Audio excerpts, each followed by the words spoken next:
we're trying to help other people. We're trying to show them a better way. What we've been told about excessively high levels of carbohydrates is dangerous. What we've been told about, avoiding red meat and saturated fats is dangerous.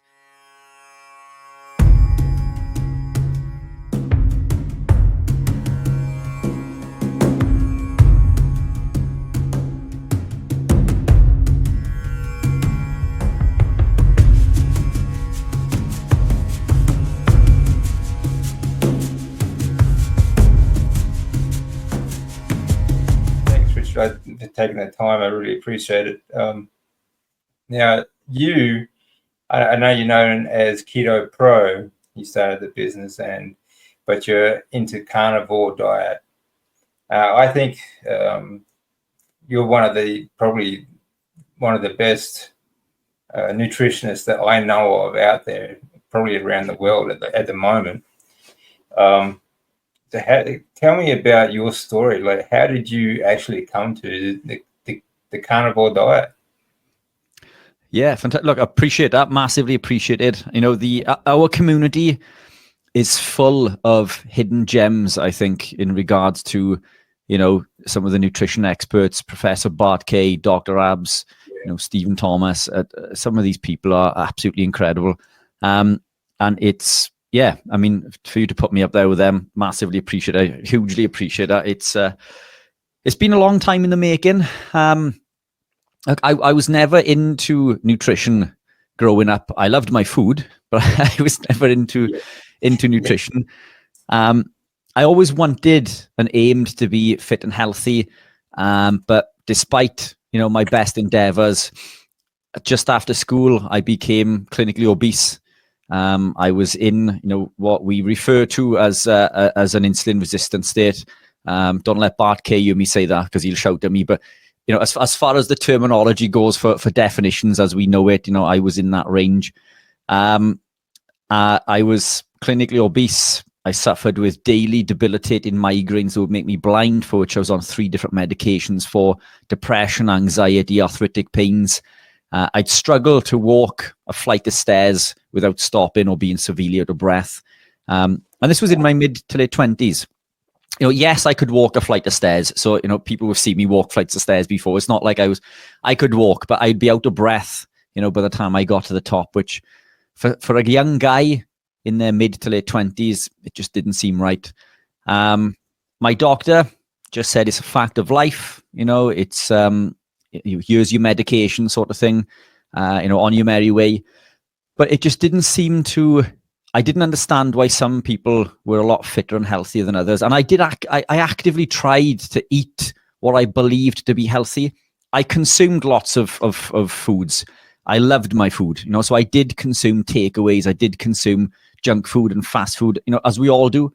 But I did have spells in which I actively tried to eat what I believed to be healthy. I'd eat my muesli in the morning with my chopped up banana and berries, my croissant for a break in work. And if I was eating a sandwich, it would be brown seeded bread, my tuna with rice and my potatoes and pasta with my lean fish and chicken. And I did all of these things, and it didn't seem to make an awful lot of difference. In fact, when I started to eat that way, if anything, it probably made me even worse.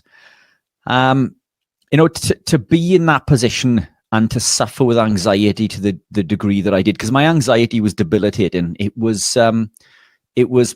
My life was spent living in boxes. Probably an analogy you've heard me mention before, but I lived in my box.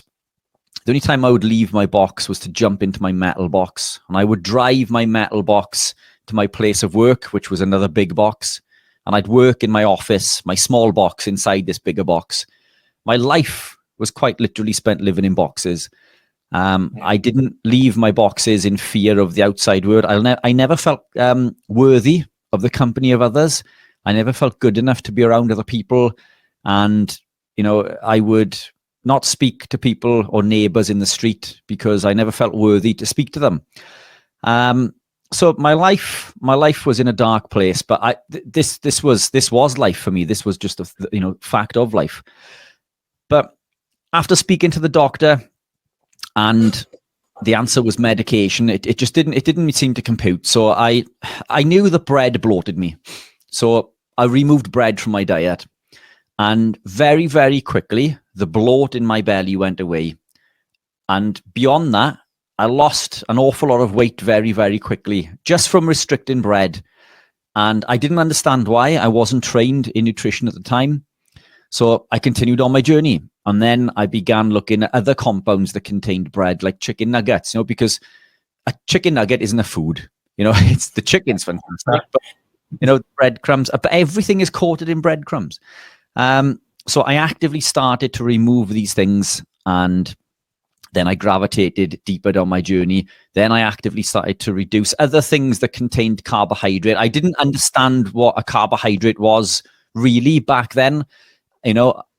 I didn't understand what a macronutrient was. All I was told was these things were essential for life. You had to eat these things to live. That's and a balanced diet. That's what we're told, right? A balanced diet. Yeah.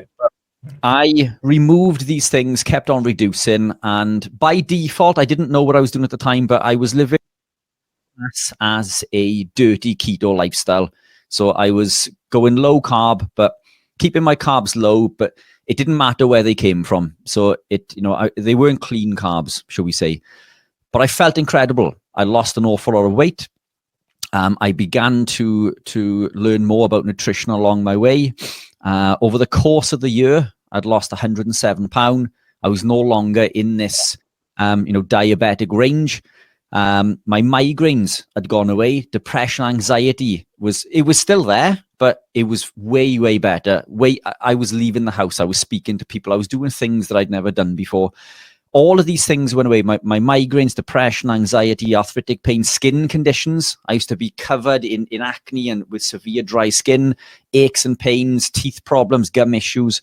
All of these things went away. And I went back to my doctor, and it was like, I thought that I just discovered this miraculous secret. And I was like, knocking my doctor's door, like, this is incredible. Look what I've done, and he was like, I was expecting, like, my God, this is incredible. We need to do like a case study on this. What's this thing that you do? And I thought I'd found this magic elixir. And he looked at me and he said, red meat causes cancer. Saturated fats cause high cholesterol. You shouldn't be eating so much salt. And I'm like, and I wasn't trained in nutrition at the time, but it just did not make sense to me. Now, what I did, I took a step back and I looked at things for what they were. And I think many of us are blinded in modern life. We are tunnel visioned. We only see what's right. And if a doctor says it's right, we believe it's right. But in that instance, I felt the best that I'd ever felt, like without question, the best that I'd ever felt in my entire life. All of my metrics had improved, bar this one thing, which was my cholesterol, which had gone up. And then this person is stood in front of me, who is now 3 times my size, telling me that my diet was bad for me. And I'm thinking, well, this doesn't make sense. This just doesn't make sense. Is it possible that maybe what you think you know about cholesterol is wrong? If all of these other markers had improved and you think that cholesterol is bad, but it just doesn't make sense that health and well-being across the board improves, but this one marker is now elevated, yet I'm meant to go back to eating the way that made me feel sick and increase my blood glucose just to get, this cholesterol marker down. It just didn't make sense. I haven't been back to the doctor since. I left the doctor's office. I've been to hospital for surgery, but I haven't been back to my doctor. And I left the office and I began to want to tell the world about my secret. So I began to train in nutrition. So I qualified as a nutritionist. Beyond that, I've gone on to study things like molecular biochemistry, epigenetics, clinical blood analysis, hormones. I feel like I'm what started as a passion or like a hobby and a bit of fun, quickly turned into like an addiction, and now it's an obsession.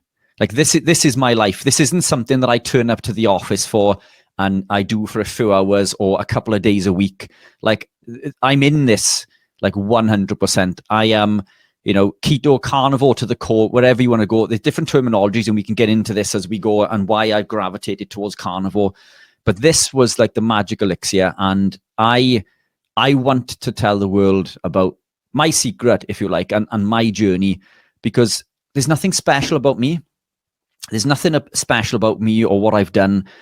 All of the clients that I work with see similar results, and anyone can achieve whatever they want to do, providing, they consume the correct nutrients and understand, because knowledge is key. And I think you can, what I want to do is, I don't care what you do. I don't care what the next person does. I don't care what the person, I do care, but it's, my point is, if they want to do something that goes against what I tell them to do, that's fine. But just be armed with the knowledge in order to make an educated decision. Understand why I'm telling you that the cereal, the breakfast cereal you're consuming is bad for you. Understand why I'm telling you that these vegetable oils that you're consuming are bad for you.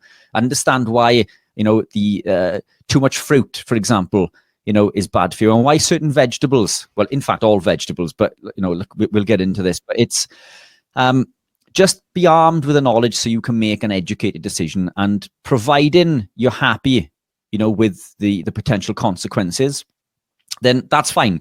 If you want to continue on that journey, that's fine. But knowledge is key. But what I found over the years was that I'd always worked out and trained. So I went back to this, and my physique improved well beyond anything that I had ever achieved before. I was building muscle easier than ever before. And I went on to compete in bodybuilding. I went on to become a pro athlete, British and European champion. So from unable to walk up a flight of stairs to becoming number one in my category in Europe for the federation I competed in was huge for me. Something in the early days that I never dreamt of. I came away from that, and now I've been competing in endurance sports. So I'm considerably smaller now. I've been running and cycling.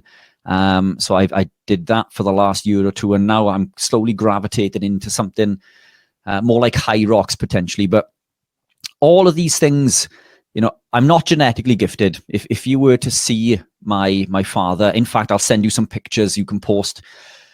I'm not genetically gifted. My old man died at 62, I think, from heart problems. He was morbidly obese, and this was where I was heading. This was where my journey was taking me, and I managed to beat my epigenetics via something called epigenetics, which basically allows us to access different parts or specific parts of our genome, so we can thrive. We can be sick, or we can thrive to the best of our ability. Your genome will only take you so far. You can't change your genome, but you can express it differently. And we all have the ability to express the genome, to the optimal capacity. But my journey saw me go into becoming what I'd class as low carb, then dirty keto, then standard keto, then strict keto, then more animal based. And then or now what I'd class as carnivore. I typically only eat meat. I do eat eggs. I do eat chicken occasionally, pork. Lamb is highly nutrient dense and I think well underrated. I do eat cheese occasionally also. I think cheese can be beneficial depending on the person. Now and again, as a little treat, for me, life on the edge is a little bit of Greek yogurt. But I haven't touched that for months now, to be honest. But it's that's as daring as it gets for me. A piece of beef on a plate, and what we see these things as being different lifestyles, but being carnivore is still a subsection of a ketogenic lifestyle. And yes, you're not ketogenic continuously, because when we eat, the activation of certain pathways and things like malonyl coenzyme A pull us from a ketogenic state. But these things are natural. We're meant to be in this state where we activate mTOR and we grow and heal and repair. But then we're also, I think, designed by nature to be in a state of of ketosis when we're not. So I would argue that a carnivore lifestyle is a subsection of a ketogenic lifestyle, a plant-free ketogenic lifestyle, if you like. And it's one that I believe to be optimal for all human beings, depending on where they are in the journey. I don't believe that it's healthy for everyone just to start being carnivore today. I think if you're coming from a sick background, a series of incremental changes over a period of a few weeks to a few months is probably going to be more beneficial. There are people who can do this step change, but I think incremental changes are the best approach. This is how I've achieved what I've achieved, and I think the clients that I work with who seem to be able to maintain this long term are the ones that have achieved it via incremental changes. And I think we're coming from a state of abuse, to what better term, a lifetime of abuse, and we can't just flick the switch and suddenly become metabolically healthy. It's achieved through a series of incremental changes. But I think my teachings, or my learnings I should say, and the more that I study, the more I learn, the more I realize I do not know, and that scares me. It's the more I deep dive, the more cans of worms I open, and it's no one is ever going to know it all, but all we can do is look at the data provided, research, try things in real life, because real life is very different to what we see on a whiteboard or in a piece of paper also. But what I'm in pursuit of is optimal health. I'm not wedded. Where are we this side? I'm not wedded to that word. This is my business, and I believe in it wholeheartedly. But I'm not wedded to the word keto. I'm not wedded to the word carnivore. I'm not wedded to low carb. What I teach, I don't teach any of those things. What I teach is real nutrition. It just so happens that real nutrition comes from high quality grass-fed animal proteins and natural fats, as nature intended. At least I believe, that's what's benefited me. And along my journey, I've realized there are many misconceptions in regards to antioxidants from certain plant compounds, or all plant compounds for that matter. These things that we are led to believe are magic elixirs in life, they're not so beneficial. They can be as medicines, but I don't believe that they make up the foundation of optimal living. And if we look at what the human body's made of, the human body's made of protein and fat primarily. Only 1 to 2% of the weight of any cell in the body is polysaccharide or sugar. So that should tell you everything that you need to know. The majority is water. Beyond that is protein and fat. If we look at how we make and heal and repair the body, we do so through a process called protein synthesis, which in simple terms is, we consume animal proteins, we break these down into amino acids, and we reconstitute them into human proteins. So via a process called protein synthesis, which we can get into it, if you wanted to, we essentially heal, build, and repair every cell within the body. We don't do that from sugar, and it's even the red blood cells, which need sugar. They have a mechanism in which they can produce lactate, which can feed into the liver and go through a process called gluconeogenesis and create glucose naturally. So even if we look from what the body requires, we seem to be able to make all of the glucose that we need. Well, in fact, we know we do. We can make all the glucose that we need via gluconeogenesis, which is the creation of glucose essentially from proteins and lipid. And the red blood cells, there are certain cells within the brain, the glutaminergic neurotransmitters, and other cells in the hypothalamus that require glucose. But even they have the ability to upregulate their ability to use ketones. So, essentially, if we look at these upregulation pathways, the belief is that 70% of the brain, for example, needs glucose, but the reality is it's probably less than 5% once we upregulate, and even beyond. We can't test it, which because to put a human being in that position, could potentially kill them if the brain did need some form of carb. But the research shows that if we adopt and adapt into this lifestyle and upregulate the monocarboxylate transporters and the associated enzymes such as BDHA, CAT, and SCOT, then we have the ability to utilize ketones primarily. But any glucose that is required, we make naturally.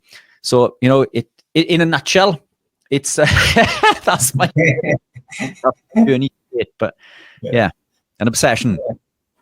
Yeah, I was going to ask, like, what really drives you? I mean, obviously you're obsessed about that, and I mean, it's great to see someone who's passionate about the truth. I really like that you said that you're not sort of married to the word carnivore diet or keto. I agree. I'm not loyal to the carnivore diet. I'm loyal to what works, and that's at the moment the thing that's working for me is the carnivore diet, a high-fat carnivore diet. So that's what I'm sticking with. So it's not that, look, I'm just obsessed with this. I've got, it's got to be carnivore sort of thing. I don't think you need to be dogmatic about it, but I think that that's what works. 100%. How does it feel going from pretty much trapped in your boxes, living in your boxes, full of anxiety, to a champion bodybuilder where you have to get up on stage and pose in a little tiny bikini? Yeah, I almost didn't walk on stage the first time I competed. For that reason, a friend of mine called me from the audience because I stopped at the curtain line. I was the last to walk on, and he knew that I'd stopped, and his sort of cheer of confidence brought me out. And in that moment, I forgot how to walk. And as stupid as that sounds, I was putting one leg in front of the other. My legs were like jelly. It was the scariest thing, hands down, I've ever done in my life. I know, and credit to all of these athletes that do that on a regular basis. It's incredibly scary. You see these guys and girls up there, and you think, oh, they clearly love themselves. Do you know, out of everybody that I ever met during my career, I think that there are only 2 people that I ever met who I can honestly say were that way. Everyone else was there because of the same reason. They felt almost inferior, and this was their way to bulletproof themselves, to make themselves feel better. So it was all but behind bravado and show. But some of the nicest people I ever met, came from, and there are people who think, that they are the bee's knees, but it's most of the people there, I think, came from a similar background, but it's to do that scariest thing that I've ever done. And I was only ever going to do it once. Like, that was it. It was a box ticked, get some photos, and I'm done. But I went back and did it again, and did it again, and did it again. And I did it for 5 or 6 years in the end. And the only reason that I came away was because for me to progress further would have meant the use of anabolics, which I'm not against. Look, I work with athletes who are openly using anabolic steroids. Friends of mine openly use anabolics, and that's fine. If you want to do that to achieve a goal, that's fine. Because in the world of bodybuilding, you're allowed to do those things. You have clean competitions and dirty competitions, if you like. I used to compete in both. I think most sports are pretty much the same. When you get to the professional level, and I mean, these athletes will do anything to achieve their goals, and they're not really concerned about health outcomes. Honestly, they're just concerned about that gold medal, that first place, and so on and so on. Exactly, and that's what I was, that person in regards to, like, whatever it takes. And I was 3% in this picture, 2% when I competed in my last few shows. That's not healthy, but I wanted to achieve that goal. So it drove me to a point that I would deem to be not healthy. But to go on from that and supplement, it wasn't a step worth making for me, because I took a step back and thought to myself, well, why have I come into this? And it was for health and well-being. So now was my time to exit, because for me to be competitive, I couldn't do it naturally any longer. For me to progress to the next level, it was just impossible. I was very proud of what I achieved. And I competed in clean and dirty competitions. So, I was tested, and I competed in non-tested. So I beat, and in fact, I was European champion in a non-tested fed, which basically means I competed against people using anabolics, everybody. And that's something I'm pretty proud of. But it's, coming away from that, that's what a part of my life, which is now, it's a box ticked. I'm happy with what I've achieved, but it's now time to take it back to health and well-being, which is why I went into endurance sports.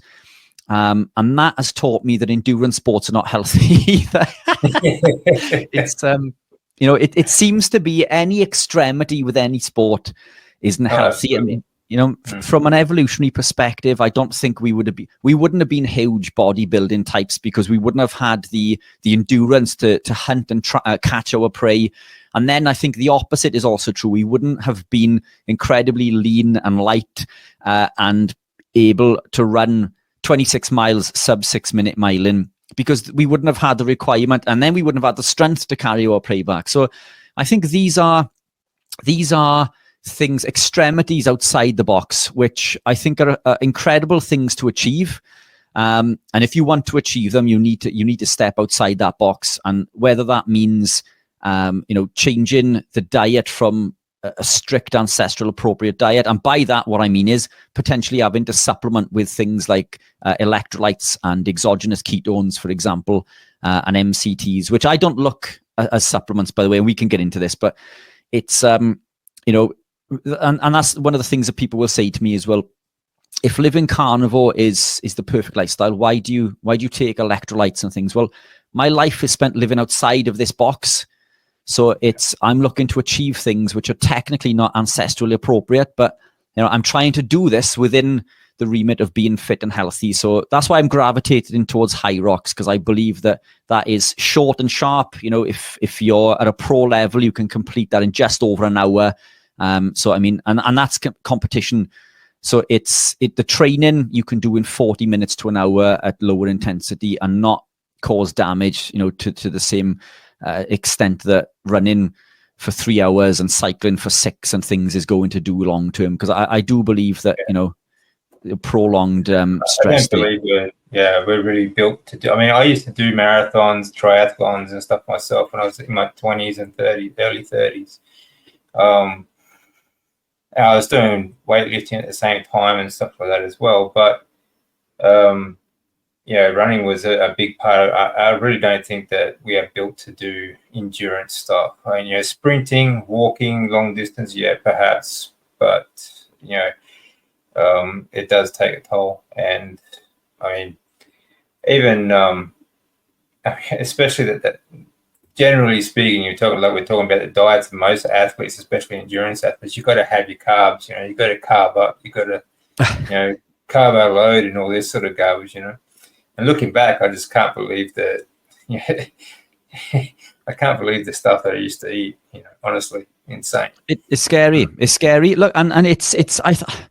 I think it's dangerous. And circling back to what you said, earlier, this is an obsession for me, because there is so much misinformation out there, and I'm trying to scream it, just such as your good self and many others of us, within this community.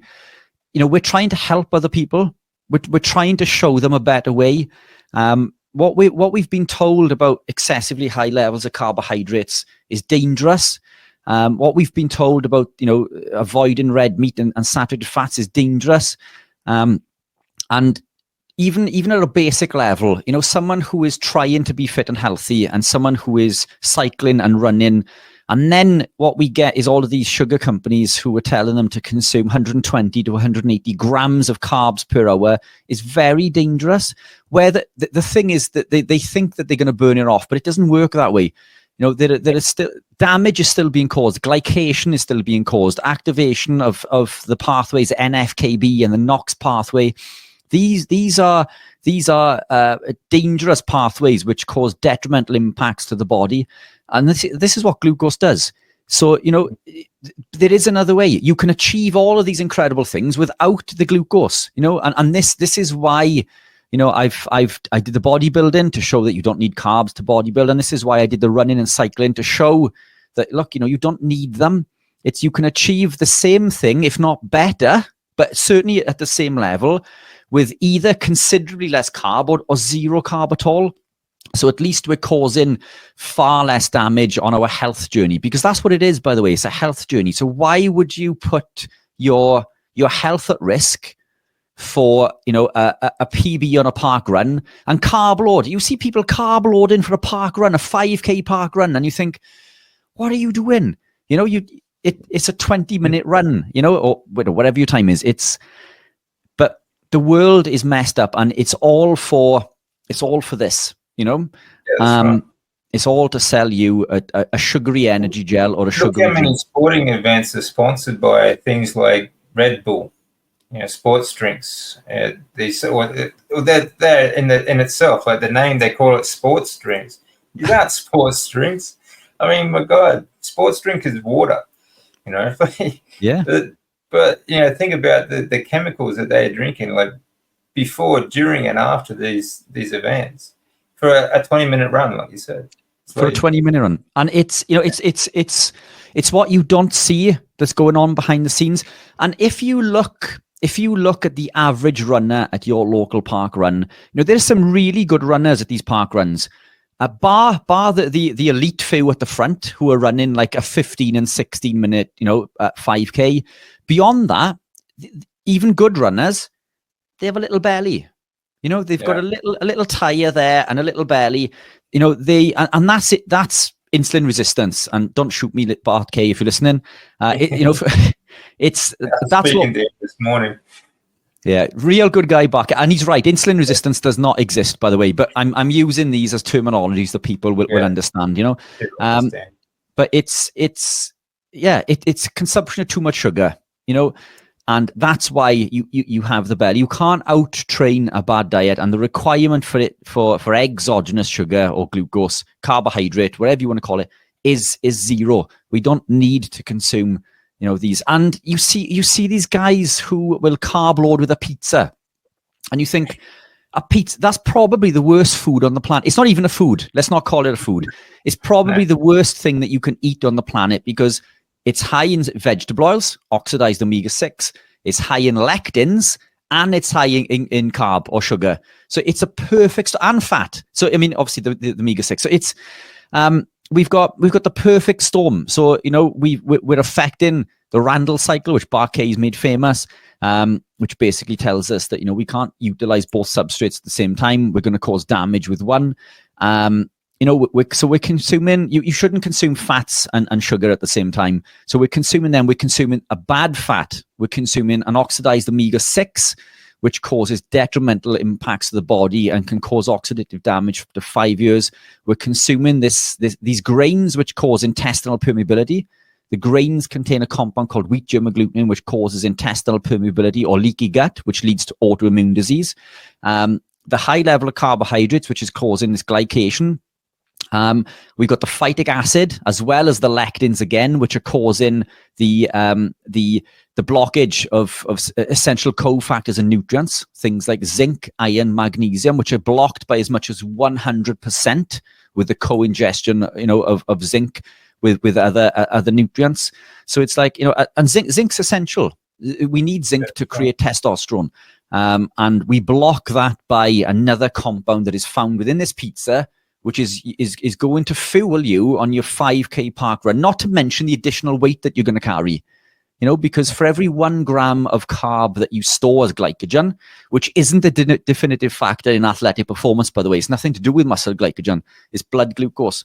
But we're storing this muscle glycogen, and for every 1 gram of glycogen that we hold hold on to 3 to 4 grams of water. So we could essentially gain 5 to 7 pounds, you know, for our park run, which is, you know, if I were to hand you this, which probably weighs just a kilogram, it's probably about a liter, so it's about a kilogram. If I was to hand you this and tell you to run your park run, you know, you tell me to go, you know, jog on. You know, I'm not carrying this. I'm aiming for a record. What do you think you're doing when you're carb loading? You know, you're carrying lots of these. And again, if it's not muscle glycogen, and if it were muscle glycogen, we replenish muscle glycogen at a higher rate than even a carb athlete once you've become fully keto adapted. So it just doesn't make sense. But the world's a dark place. Everywhere you go, we are being fed pharmaceuticals and sugars, and these are owned by the same companies. So in effect, it's the perfect business model. The sugar company makes you sick, and then the pharmaceutical company, their business partner, gives you a medication to make you better. It's the perfect business model. Credit to them when it's due. It's genius, but it's corrupt. And you think to yourself, it is evil. Every morning we make choices. What to eat, how to move, how to live. But what if the smallest choice, something as simple as a supplement, could help your body rebuild, restore, and thrive? Our bodies are incredible machines, constantly working to repair and renew. But modern life, stress, diet, aging, can slow that process down. That's where science meets nature. Cerule, a biotech pioneer, has spent decades researching how to support your body's natural systems. Stem Enhance Ultra, backed by clinical studies, boosts your body's release of stem cells, helping repair and renew tissues. Plasma Flow supports healthy circulation, delivering nutrients where they're needed most. And Sciactive balances inflammation, clearing the path for your body to heal. Sarah and Mark didn't always feel this way. Like many of us, they felt the weight of fatigue, aches, and stress. But they discovered a way to support their bodies from within. Choosing a healthier path isn't just about making a single decision. It's about embracing a lifestyle that supports your well-being every day. With Cerule, you're not just taking supplements. You're making a commitment to your health journey. Cerule's products aren't just supplements. They're a commitment to extraordinary health. Made from natural ingredients like Klamath algae and spirulina, they're designed to work with your body, not against it. For Sarah, it's energy to keep up with her day. For Mark, it's recovery to stay active. For both, it's a step toward a longer, healthier life. Backed by years of research, patents, and a mission to build extraordinary lives, Cerule is changing how we think about wellness. Small choices, big impact. Start with one capsule, one step toward vitality. With Cerule, you're not just living, you're thriving. Ready to feel extraordinary? Visit dcfit.cerule.com to discover Stem Enhance Ultra, Plasma Flow, and Sciactive, your partners in wellness. It's pure evil, but the world doesn't see this, because when you go to your doctor tells you all of the opposite things that that you and I discuss and explain to your listeners. But the doctor knows best. No, the doctor is trying to do the right thing. I don't believe that any doctor or nurse goes into their profession to spread misinformation, but they're taught medication. So if you go in to see them and you go in with a headache, they give you a headache pill. If you go in with inflammation, it's an anti-inflammatory. If you go in with depression, it's an antidepressant. So they give you a medication to address a symptom, not the root cause. And what you and I do is address the root cause, which is why the pharmaceuticals don't like us, because we fix the problem, which basically means that they don't make as much money. And look, everybody, I understand it's a business, and medication, I'm not against medication. I think medication is also essential. I think it's an incredible feat of human and human evolution over the years, and being able to create these fantastic compounds. But medication should be used in the short term, and not in the long term. It should be used to address a symptom in the short term while we address the root cause. But we don't do this any longer. We just take medication because that seems to resolve the problem. And I don't believe it should be that way. No, I agree. No, medication should be a transitional sort of period, when you're fixing a health problem. And I mean, most medications are not that bad, but that's what they should be for. Some of them we won't go too much into, for like trying to suppress cholesterol and so on. Yes. Yeah.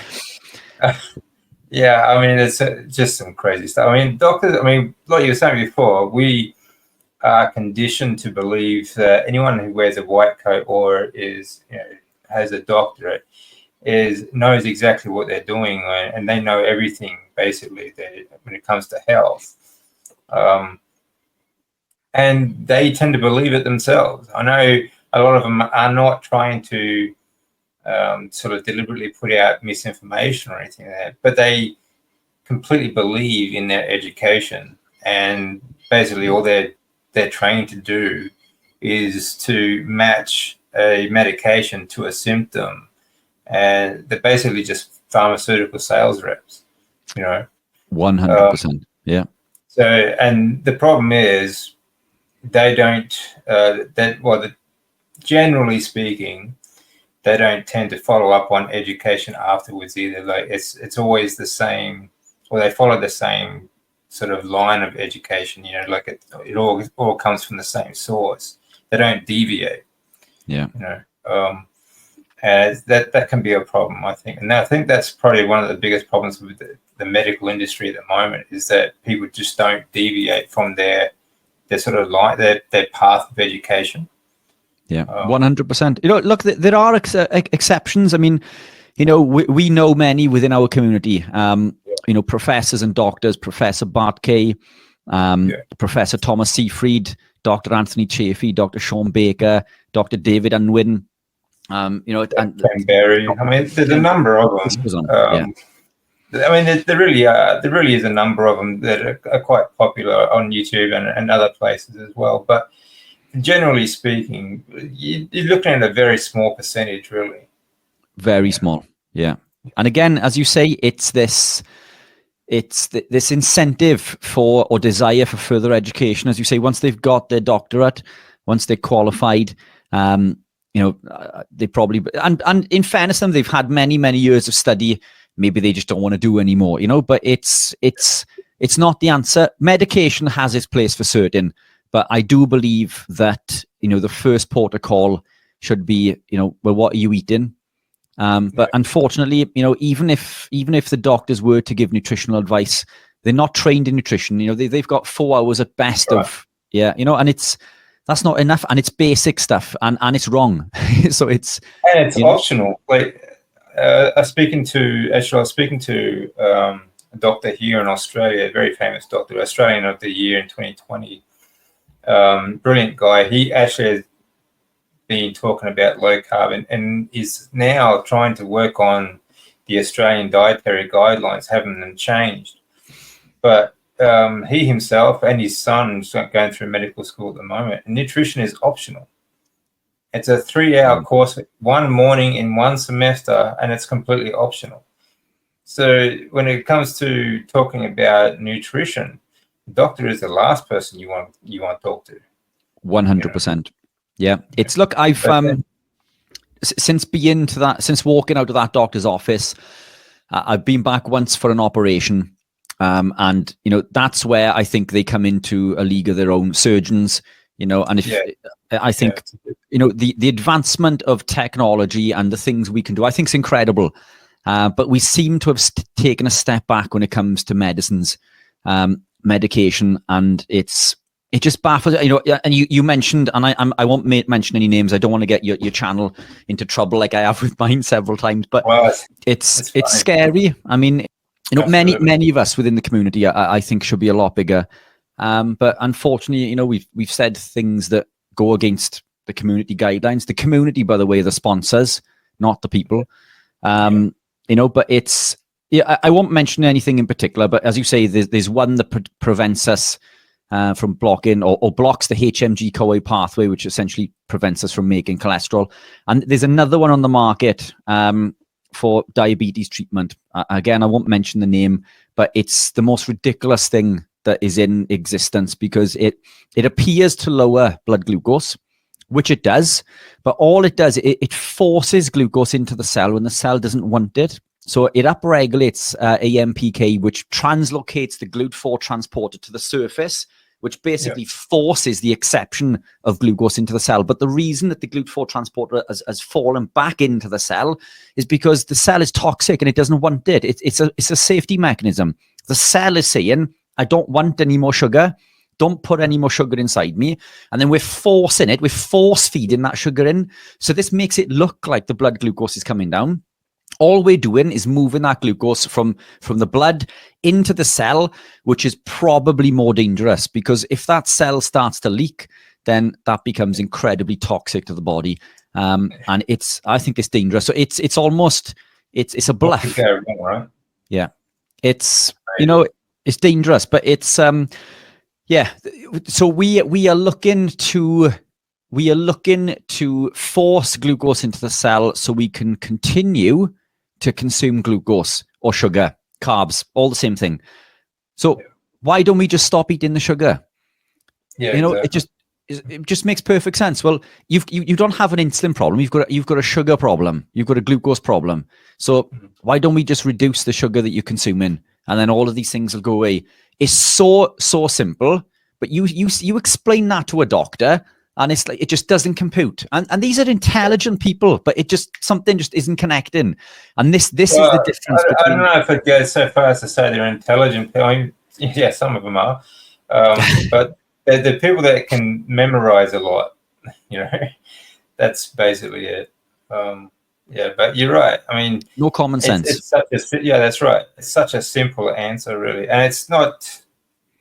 I mean, it's things that obviously I wish I knew earlier, wish I knew a long time ago. And I think, I mean, like you said, I think one of your waking moments obviously is when you told your doctor, look at me, I've lost all this weight, and he's concerned about your cholesterol. Yeah. You know, you sort of wake up in moments like that, you know. We all have those moments. Do you know, but it's funny because there are, and I'll be careful how I word this, you know, something happened a few years ago, and many people took something and some people didn't.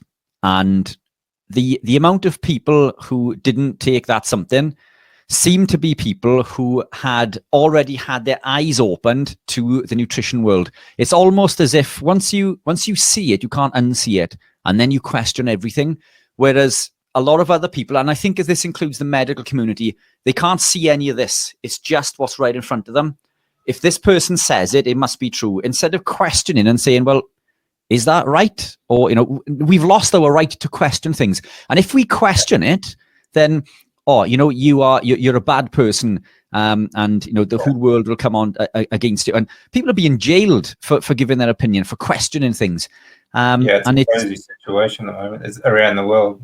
Incredibly scary. This is the thing, actually. I just posted something about this on X, actually. It's like, you know, talking about nutrition, what's crazy is that people in general, too, like over the last few years, people lined up in car parks to take something they knew nothing about, that no one knew anything about, you know, just drove up, got it in the arm and drove off, sort of thing.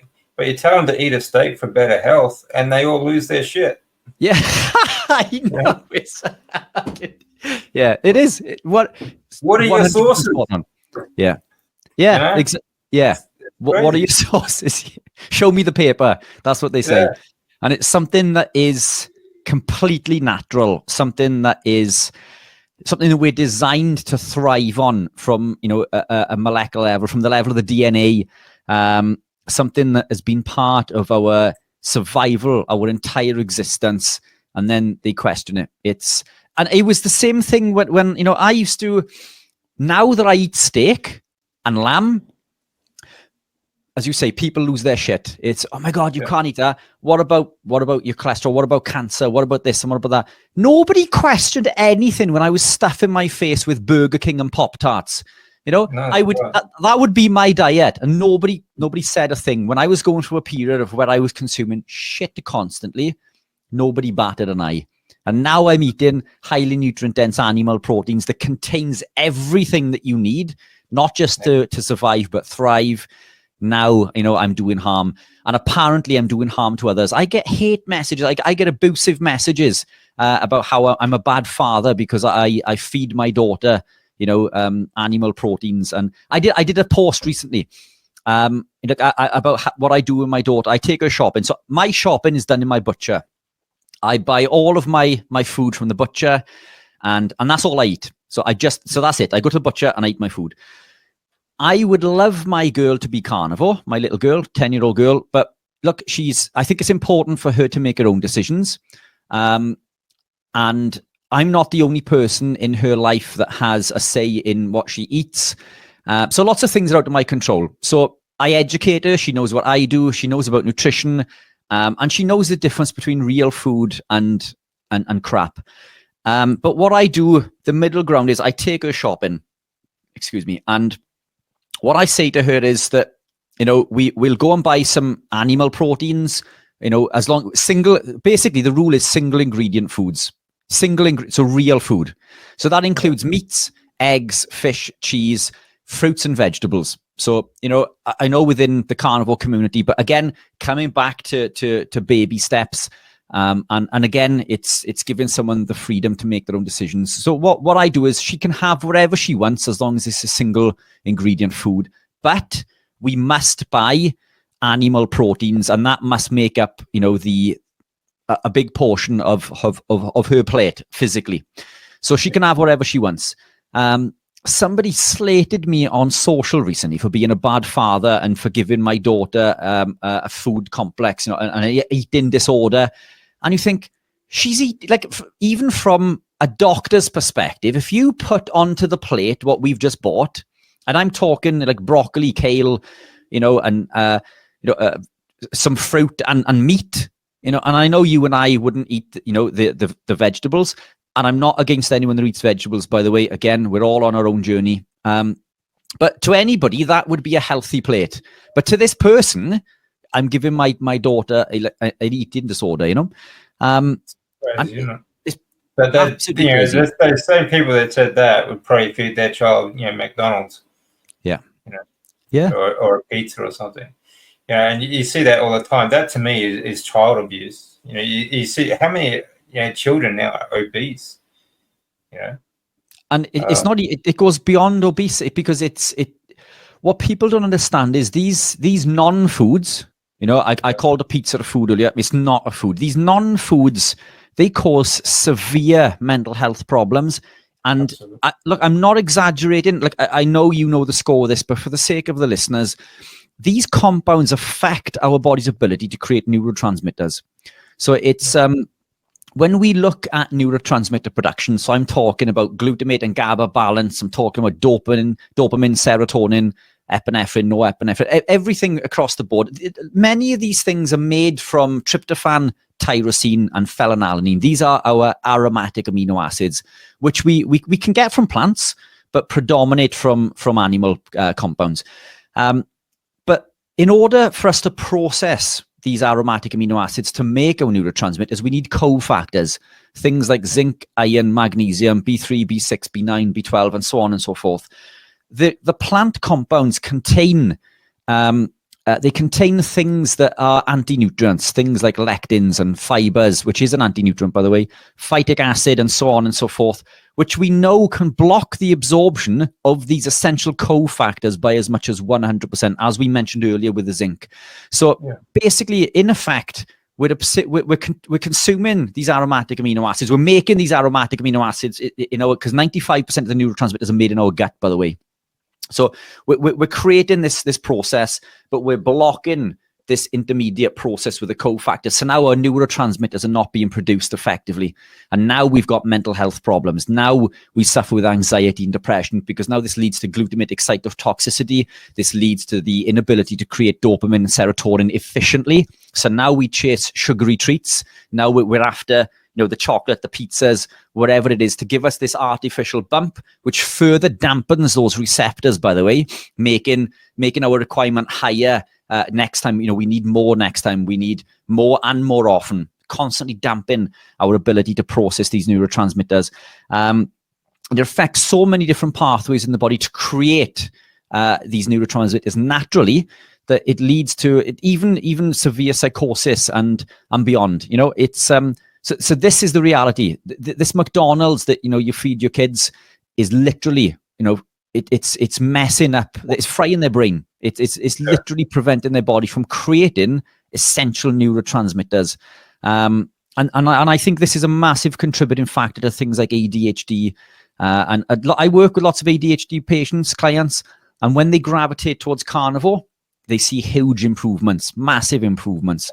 But these things are prevalent, you know, and it's, as you say, it is child abuse, because you and I know that these things cause this damage. So like I can't buy my little girl a McDonald's, because it's like, to me, it's child cruelty. I know that how toxic those compounds are. What I want to do is I won't stop her mum buying her something, or her nan, because now I also believe that it's up to her to make, you know, she's only a child, but I think that she should have her own decisions. And when she goes to friends' houses, I don't want her to feel ostracized. Like, I don't want her to feel like she can't partake and be part of things. But she knows what real food is. Children's lives, though, too. You know, it's, you know, they want to fit in with their friends, you know, peer pressure and all that sort of stuff as well. They want to be comfortable. So, as long as, I think, like you said, like, the best you can do is to educate them to make their own decisions. You know. Yeah, I think so. I think, you know, she's a sharp cookie. She knows what real food is. You know, I'm constantly telling and explaining about the benefits of animal proteins and how important natural fats are.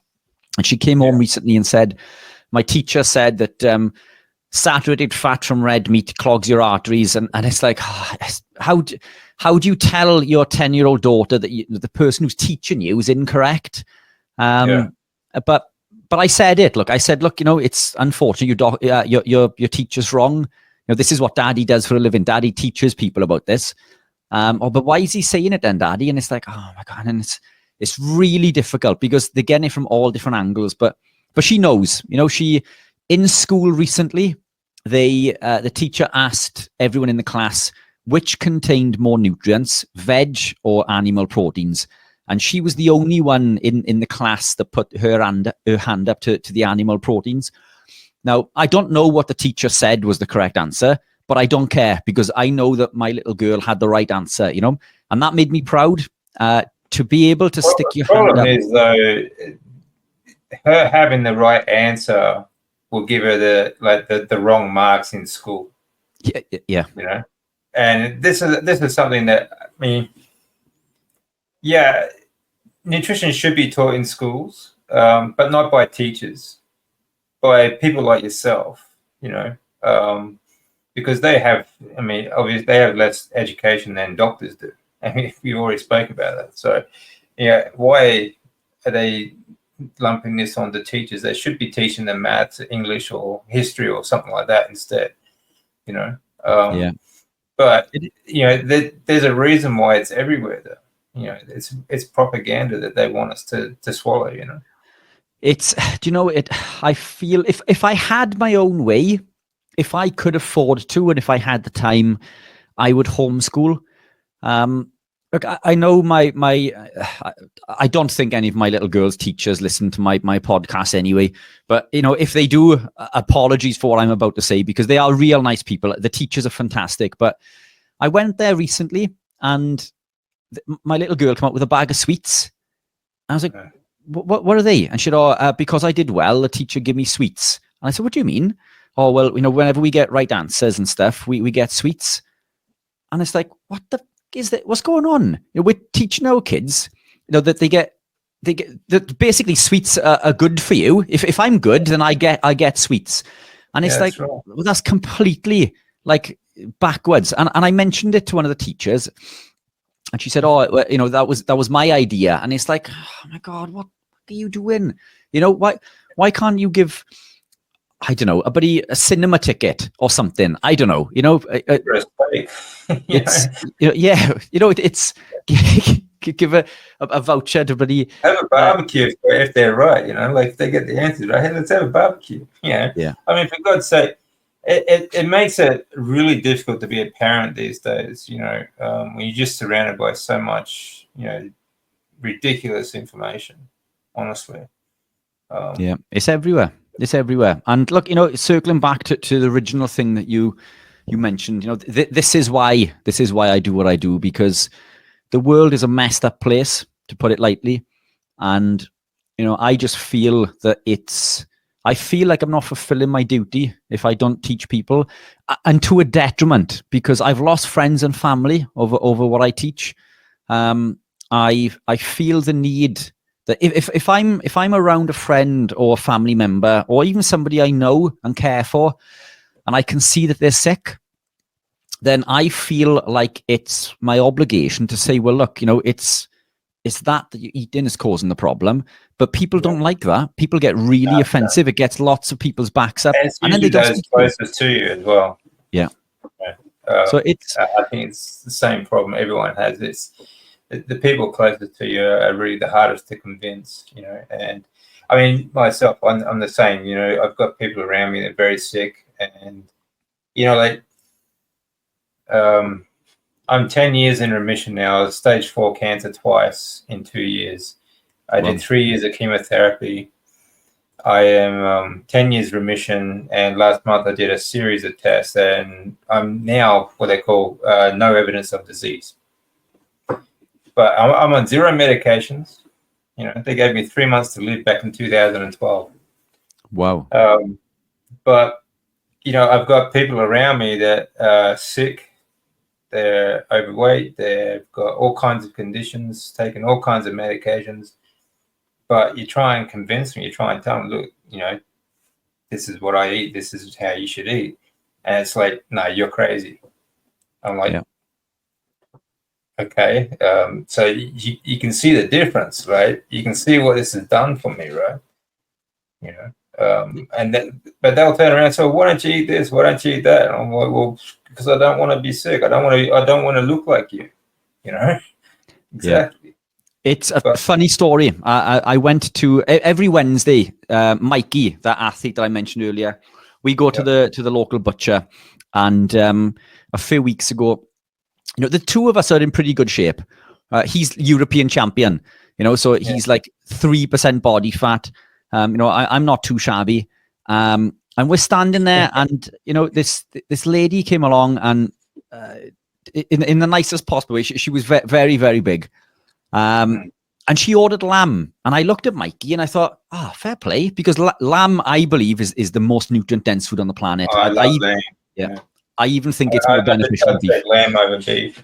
Yeah, 100%. 10 times the amount of omega-3s are just spot on. Fantastic. Yeah. Yeah, so lamb for the win. Nothing wrong with beef. I eat beef also. In fact, I probably still eat more beef because I like it, but lamb is fantastic. So this lady ordered lamb, and I'm thinking, I looked at Mikey and I thought, fair play. And then she said, can you cut the fat off? And my heart sunk, and it's like, for fuck's sake. So I looked to Chris, the butcher, and I said, Chris, can I have the fat? What do you do with the fat is what I said. And he said, we chuck it. And it's like, oh my God, don't chuck it. I'll take the fat. And this lady looked at me as if I was absolutely mental. You want the fat? And like really politely, I said, yeah, the fat's really good for you. I said, fat is essential for the production of hormones. So I could see that her endocrine system was knackered. So, so I said, look, it's really good for correcting the endocrine system, for hormonal balance. And I said, in fact, I said, eating fat actually makes you lose fat, so I said, it's really healthy for you. And she just looked at me as if like I was, I don't know, an alien or absolutely mental. And I'm politely trying to explain, and you could just see her she was going red and getting really irate, and I'm being really polite. I'm not one of these people there, that's like, I'm just explaining that. I said, look, I'm a nutritionist. This is what I do. I said, everything we've been taught over, the last 70 years about, saturated fat is wrong. I said, look, I eat lots of it. Mikey eats lots of it. And, we've both been come from sick backgrounds.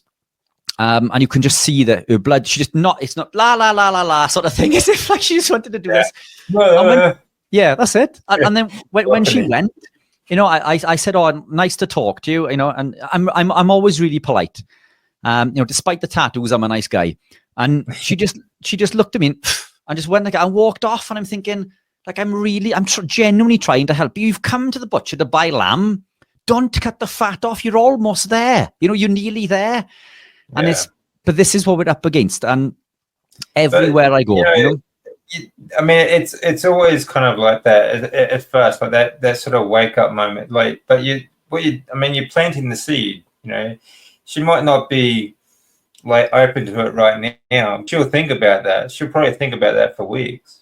You know, I genuinely hope so, because it's look, you know, this, it's so simple. You know, it's healthy skin begins from within. You know, and if we want to be healthy and fit on the outside, then it begins on the inside. So what we put in is what we get out, and it's so simple.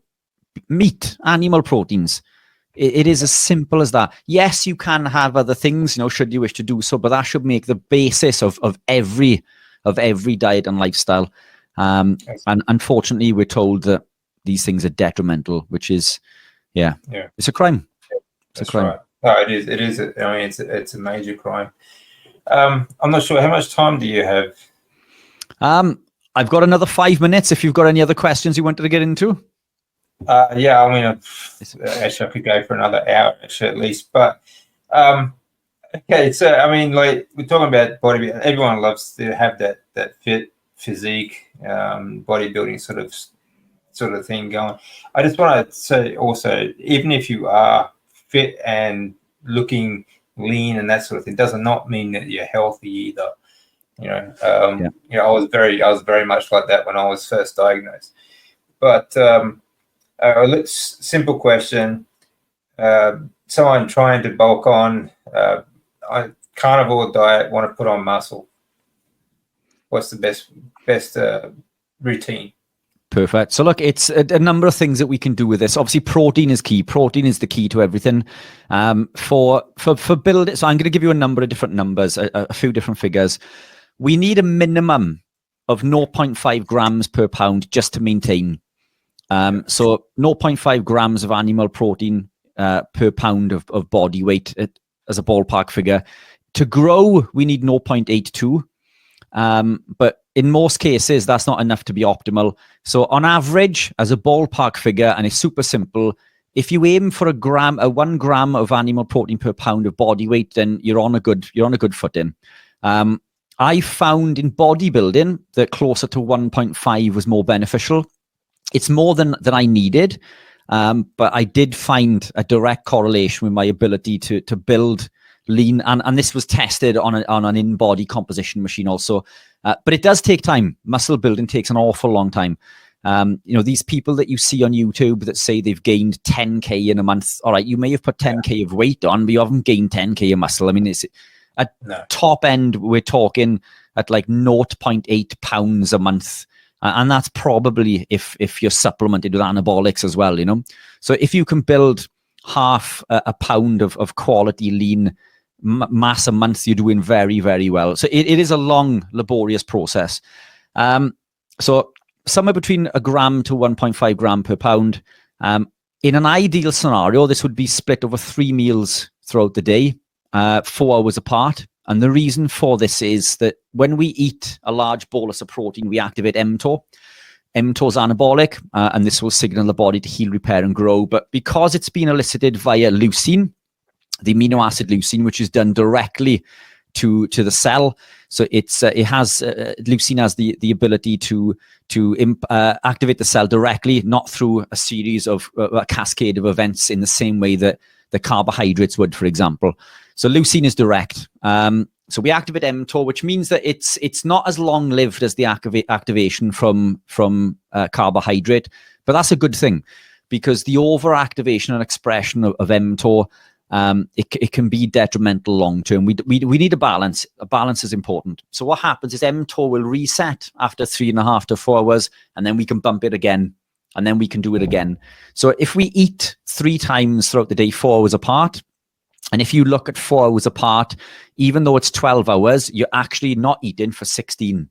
Because if you stop eating at, say, 8 p.m., and then you know 8 a.m. is 12 hours, but you're not eating until 12. So 12, 4, and 8, you're actually fasted for 16. So you're still in, you know, you can still balance autophagy, and AMPK activation and mTOR while eating 3 times a day, which is pretty impressive. So no snacking in between. The third or fourth activation of mTOR can come from training, because we can activate mTOR via resistance training. So in an ideal scenario, training a fasted state in the morning at say 8 o'clock, 7, 8 o'clock, that's one mTOR activation. Eat at 12, 4 and 8. There's another 3. So now we're activating mTOR 4 times. Now this is going to catapult the gains as a percentage, we're in this anabolic state now for a considerable period of the day, yet we're giving ourselves plenty of time to heal and repair beyond. When training, I think that eccentric movements were better for me. I think concentric should be done maybe once a month. So explosive power, top end, maybe once a month. But for the rest of the weeks, I think eccentric movements are beneficial, which is basically time under tension. So you're counting maybe 4 or 5 reps, holding for 1 or 2, and then 1 to 2 up. We're stronger on eccentric movements, and this will correlate into size and into strength eventually. Sets of somewhere between 12 to 16 I found work best for me, and roughly 4 sets of each angle. So if you're doing chest, for example, 4 different chest workouts. So it could be flat bench, incline, decline, and it could be dumbbells, or it could be flies, or it could be cables, or whatever. So 4 different sets, 12 to 16 reps worked best for me. Keeping the workout to 45 minutes to an hour, not going beyond an hour, and not mixing strength and endurance. So don't go for a run after your weights, unless you're training for like a specific, something. If you're training for high rocks type, or CrossFit, and you're trying to do a combo workout. But basically, if you're trying to build, you are in effect giving yourself an anabolic signal and straight after a catabolic signal. So we need time in between. So if you are going to do that, you need to split train and do the other workout later in the day, 6 to 8 hours apart, ideally. And I believe that for me, the best was a typical push-pull leg sort of routine, and only working when you were recovered. So just because it's chest day doesn't mean you have to do chest. If your chest isn't recovered, like I've recently started weights again, resistance. I've had like 2 or 3 sessions back, as weak as a kitten. It's embarrassing. It takes a lot longer to recover. Yeah. So I can feel my chest is like, when you can't tense and it's loose, and I can feel that it's like jiggling. So I know that it's not right. So I won't train chest again now until I know that it's, when you do that and it's really hard and you can feel it and you know that it's recovered. And I think we should do the same in regards to other body parts as well, unless, legs, might be, you can get away with doing lighter leg sessions. And the same when it comes to delts, and ab work, you can work those in around it. But I think if you follow those simple rules, that's going to catapult. As far as supplements, creatine monohydrate, I think, is incredibly beneficial, really good for the brain also. I know that there are a few people within the carnivore space that are not big advocates of creatine. It's worked really well for me from a muscle standpoint, an energy standpoint, and a brain energy standpoint. So it's worked really well for me. Monohydrate, which is the cheapest also, so don't get caught up into all of this micronized, special bollocks. It's just the cheap stuff is the best. 15 grams a day if you live in a carnivore lifestyle work best for me. This is going to give you 20 grams in total if you're eating a kilogram of meat. And I experimented up to 25. Potentially there's a benefit for that much, but 15 worked really well for me. And I split that pre and post training, anytime before, anytime after. Leucine, highly anabolic. You can take this 5 to 10 minutes in water before eating. It's an amino acid, and that will just ready the troops in order to get the body into that state of healing and repairing. How much these things added to my my end result, who knows? Because you can't measure these things on a day-to-day basis. These are the things that I was doing when I was consuming them and taking them. They seemed to confer more benefits. They seemed to, and it is anecdotal, so it's, who knows? These are not scientific trials, but I felt better. I was lifting better. I recovered better when I was doing these things. I have researched all of these things, creatine, leucine, timing windows, the anabolic mTOR reset, and I'm happy with the evidence that I found within my research, and this is why I implemented them. And then I found that when I implemented them, they worked incredibly well for me. And I experimented constantly with changing things, but that is what I always came back to. That always seemed to be the foundation. In regards to, what type of workouts are best, just resistance. It doesn't really matter. I think as long as I think you should change things up, but I think you should also stick to a set routine for a prolonged period of time, maybe 6 to 8 weeks, and then swap it up to prevent the law of accommodation. But just, you'll see people saying, oh, this lift is best, or this lift is best. Just lift. Resistance stuff it's there may be a difference, but I think as long as you're using resistance, the difference is marginal, and just try to see what works best for you. There are some clients I work with who can't squat because of back injuries, so we use leg press, for example. Or that's something that's always bothered me. I'm like, I've been in the fitness industry since I was 22 when I finished uni. But as a strength coach, it was like, everyone keeps this bro science, or squats are king.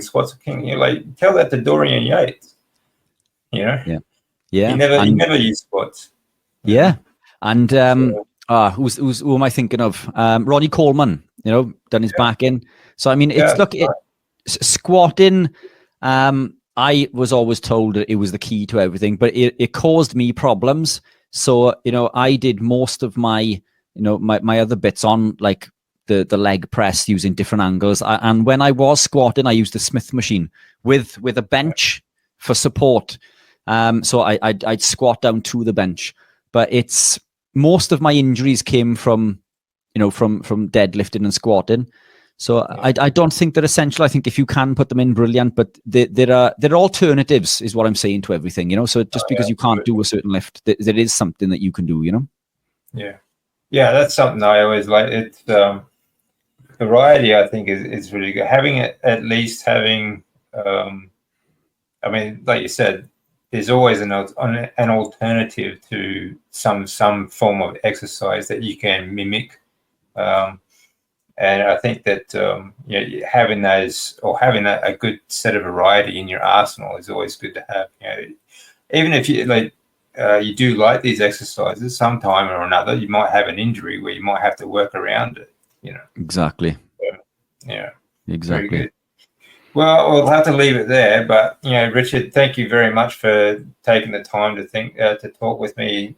Honestly, I could talk to you for days. It's just so much information that you just rattle off the top of your head. It's quite incredible to me. So, and like I said, I definitely like one of the best nutritionists that I've seen out there, actually. So, and I love your channel. It's always got fantastic information. Anyone who's listening to this, I will put the links up on the screen for you. But yeah, go check out Richard's channel, because it really is. This information needs to be out there. And like we said before, there's just too much misinformation or disinformation or just straight out propaganda out there that it's too much. And people with real voice, with real knowledge, are not getting their voices heard. So this is something we need to work on. Anyway, So thank you very 100%. Much. Hey man, anytime. And look, let's arrange another. If you've got more stuff to get into, it's been awesome chatting. If I didn't have other commitments, again, I think we could have gone on for hours. But look, massively appreciated. Appreciate your kind words. Way too kind. But look, it's you keep pushing the good fight as well. Keep fighting the good fight. It's all about getting that information out there, isn't it? Well, that's right. Keep trying. Every day, we choose what to wear. A quick decision, right? But what if the clothes we put on our skin, our body's largest organ, are choosing something for us? Up to 60% of what touches our skin gets absorbed into our bloodstream. Synthetic fabrics like polyester and nylon often carry chemicals, phthalates, xenoestrogens, that can disrupt our hormones. For men, that might mean fertility challenges. For women, it could mean irregular cycles or mood shifts. In 1992, a human reproduction study revealed a staggering truth. Sperm counts had dropped by over 50% in just 50 years. A year later, environmental health perspectives pointed to environmental chemicals like xenoestrogens as a key culprit.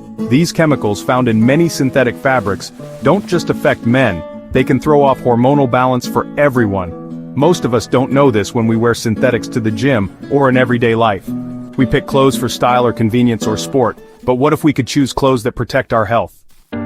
That's where Raw Radioactive Wear comes in. Our clothing is made from natural fibers, organic cotton, and more to come, free from harmful chemicals. No hormone disruptors, just pure breathable materials that let your body thrive. This is our mission. Raw Radioactive Wear isn't just about fashion. It's about feeling good in your skin, knowing you're reducing your exposure to chemicals that could harm your body. For you, it's peace of mind about your health. It's about confidence in your body's balance. Small choices make a big difference. Swap synthetic shirts for organic cotton with Raw Radioactive Wear. You're choosing health, sustainability, and a future where you feel like you. Ready to make the switch? Visit raw-radioactivewear.myshopify.com and discover clothing that's as real as you are. Wear pure, live free.